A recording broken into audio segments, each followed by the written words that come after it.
Patrick Mahomes failed to score a touchdown in his Super Bowl 55 loss, and it was the first time that has ever happened in a game he started during his NFL or college career. Mahomes also tossed 2 interceptions and said after the game, quote, "They beat us pretty good. The worst I think I've been beaten in a long time." Shannon, has Mahomes been overhyped here? No, actually, he hasn't.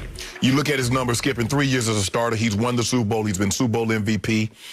He's been to 3 AFC Championship games, 2 Super Bowls, 3 Pro Bowls, all before he turned 26. And so for me, Skip, he had a bad game. He picked the wrong time to have his worst game of his professional career because that is the most watched game of the year. It's the most chronicled game of the year. There have only been 55 of those games. They played, in 3 weeks, they played 55 football games, Skip. And so and it looks bad. He didn't play well. His team didn't play well. And normally when the quarterback doesn't play well, it's hard for him to overcome, even if the team is playing well. If your quarterback is playing bad, it's hard to overcome that, Skip. Since he became a starter, he's first in passing yards, first in touchdowns, first in QBR, first in wins, and 6th in percent of throws that are intercepted. So he's still very safe with the ball, even though he's putting up these astronomical numbers. Skip, I don't think he's overhyped. He had a bad game. His resume is impeccable thus far. To say, you know what, I lost a Super Bowl and I lost to Tom Brady, and I lost to a team that played maybe one of the 3 or 4 best defensive games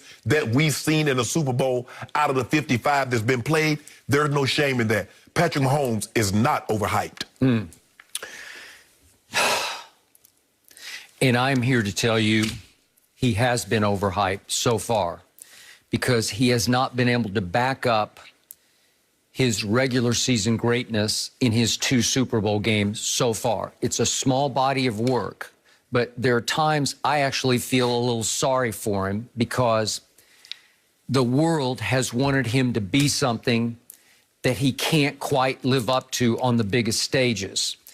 And I do believe this has a lot to do with Tom Brady because there are so many Brady haters. There are so many millions of people in this country, this world, sick and tired of seeing Tom Brady on the biggest stage in the sport, that Patrick Mahomes has been the ultimate breath of fresh air. And yet, what makes him must-see TV, what makes him so spectacular, also has made him vulnerable on the biggest stages because he will try just about anything at any moment. Greenest light I've ever seen a quarterback have.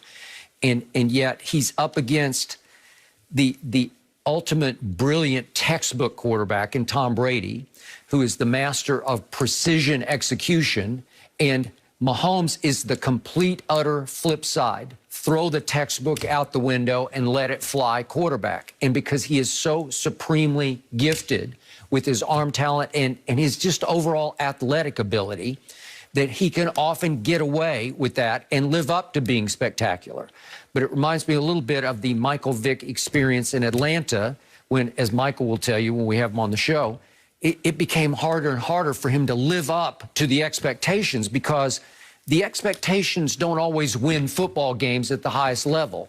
The breakaway runs, the open field make you miss from Michael Vick. It was the greatest show on earth. It just was. I miss those days. Those were, you don't talk about must-see for me.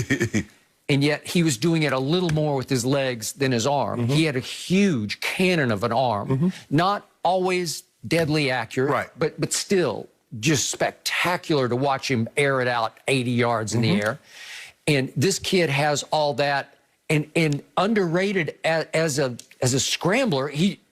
By the game, he gets better and better to me because he's hard to get on the ground. Skip, I would agree with you. Had he had his starting lineup intact, the offensive line is intact, not down without 3 starters, and he played like he played, I said, okay, Skip, maybe you're right. But I still don't think, even though he would have just had a worse game, in this situation, he had a bad game. It would have been exacerbated had he had his 3 starting offensive linemen, and they make him look like this. Skip, but his body of work, who can say they had a body of work like this at the age of 26? Okay. Brady can if you just do the Super Bowls, because he had won 2 out of 3 in his first 3 years starting. Correct. Right? The first year and the third year. Right. And he was the MVP of both games. One was won with a late drive where his numbers were low. No, the second Super Bowl, what you call him, Deion Branch was the MVP. No, I got it. But he should. This is just me, because he won a shootout with Jake Delhomme. If you look at the numbers, they're big Mahomes-like numbers for the Carolina game. And it was 32-29. 29. Okay. So all I know is small body of work. I've watched Patrick Mahomes play what I believe by his standards are subpar Super Bowls twice. Because if you look at his QBR a year ago, before his first Super Bowl, his QBR during the year was 78. Sensational. It was second in the league. He had a 64 QBR in the Super Bowl game. And remember, I keep harping on this. Nobody wants to hear it, but they're down 20-10 late third quarter. And if we quickly remind everybody of how it looked, he threw this interception down 20-10 late in the third quarter. This is against San Francisco a year ago. And that's no good. Okay? So it looks like you're going to be in big trouble because we're almost to the fourth quarter. And he doesn't see Fred Warner. Okay, then we go the next possession early in the fourth quarter, and he does it again, and they're still down 20-10, and he throws this pick. It's a little high and outside to Tyreek behind him. You think he was trying to protect Tyreek from getting his block knocked off. Yeah. And yet it's high and outside, tipped up into a second interception. They're still down 20-10. And we go all the way to mid-fourth quarter, and they're still down 20-10. But why are they able to stay upright? Because Jimmy G is the rival quarterback, and he's having a terrible fourth quarter. He's going 3 of 11 for a grand total of 36 yards with an interception. So you're not playing Tom Brady in the fourth quarter. If you don't mind me asking, Skip, why is it that he threw interception and was behind going into the fourth quarter?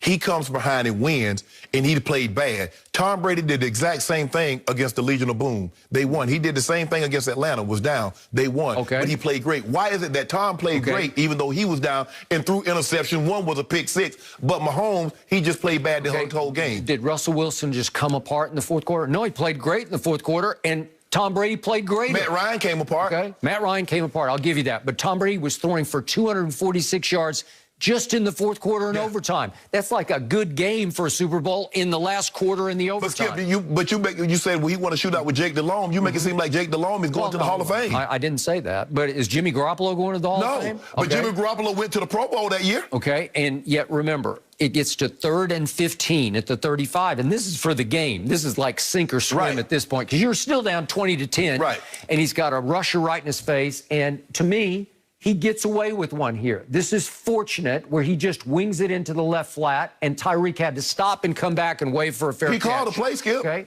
He went to the sideline. NFL fans had white up and said, do we have time for Wasp? But this is one where, with the ball hanging like that, one of the safeties can come over and pick that off. And he was lucky they didn't react quickly enough to a ball that hung up for grabs. Okay? But he got away with it. And they got away with it, and they won. It looked like going away until Jimmy G missed Emmanuel Sanders with a throw. If he makes one throw in the fourth quarter, we're having a whole different conversation because they're going to lose. Well, Skip, he's open. He's open. If you just hit him, he missed him by 5 yards. Skip, we could say that about Matt Ryan. I mean, if he makes one throw, if Russell makes one throw, a lot of times these games come down to making one throw. Okay. And one guy makes it and the other guy doesn't. Okay. So this year, during the regular season, he even improved, Patrick Mahomes did, his QBR all the way up to 83, which again was second because Aaron Rodgers was just off the charts great this year. And obviously was the runaway MVP. In the Super Bowl, Patrick Mahomes was lucky to have a 50 QBR because he rallied in the fourth quarter and threw for 156 yards in the fourth quarter alone and scored 0. The math doesn't compute for me. How do you throw for 156 and you don't get it in the end zone? Obviously, they're just going for broke. Well, so they're not going to take a field goal. They're just going to throw for it. Well, the thing was, Skip, is what the problem that I said they needed to do. Once they got into the red zone, they needed to score touchdowns. And what Tampa was conceding, like, okay, we're going to give you yards, but we're going to close the door in your face once you get close to the end zone. That's what they did for the entirety of the ball game. But, Skip, if you look at, Skip, look, like I said, we've seen guys, and I don't want to diminish the Super Bowl MVP, but we've seen guys that had less than outstanding careers become Super Bowl MVP. Patrick Mahomes was a regular season MVP, which means you need to play great, not for one game, Skip, not for 4 quarters, but for 16 games over the totality of a season. 50 touchdowns, 5,000 in just your first year starting. We've seen guys throw for... Tom Brady did it in year 8. Peyton Manning did it in year 13, year 14. Patrick Mahomes did it in year 2. No, I give you regular season. There's no doubt about that. So Skip, you can't say, well, because he lost his Super Bowl, now he's overrated. You look at the guys going to 2 Super Bowls by the time he's 25. He's won 1. He's a 3-time Pro Bowler. He's been an All-Pro. He won the division every year he's there. He's had 3 straight AFC Championship games at home. Skip, that has to mean something. And even as bad as he's played, he still only has 4 interceptions in his playoff career with 17 total touchdowns. Here, I'm going to go to your favorite website, Pro Football Focus. Yes. Again, grades in the regular season for this kid are off they're out of this universe. Is what they are. So in 2018 regular season, they give him a 93 grade for the year. That's sensational. In that AFC Championship game that he lost barely to Brady in overtime, he was a 72 grade. Okay, the next year in the Super Bowl year, he's 84 in the regular season, 64 grade in the Super Bowl. This year, 91 grade in the regular season, 66 in the Super Bowl. So you can see he hasn't lived up. Again, small body of work, but he's not playing regular season great on his big stage game. If you look at him in the AFC Championship game in his first year that he lost in overtime, however they graded him and gave him a 60 or a 70, I don't know how. Well, remember, he had a bad first half, and then he caught fire. And then he scored 24 points in the fourth quarter. He did. And 3 touchdowns. So, Skip, like I said, look, there have been plenty of quarterbacks that have had more humiliating loss than this. Skip, you remember my quarterback, Elway. He didn't even come close. 55-10, 42-10, 35-10. I mean, he wasn't even close.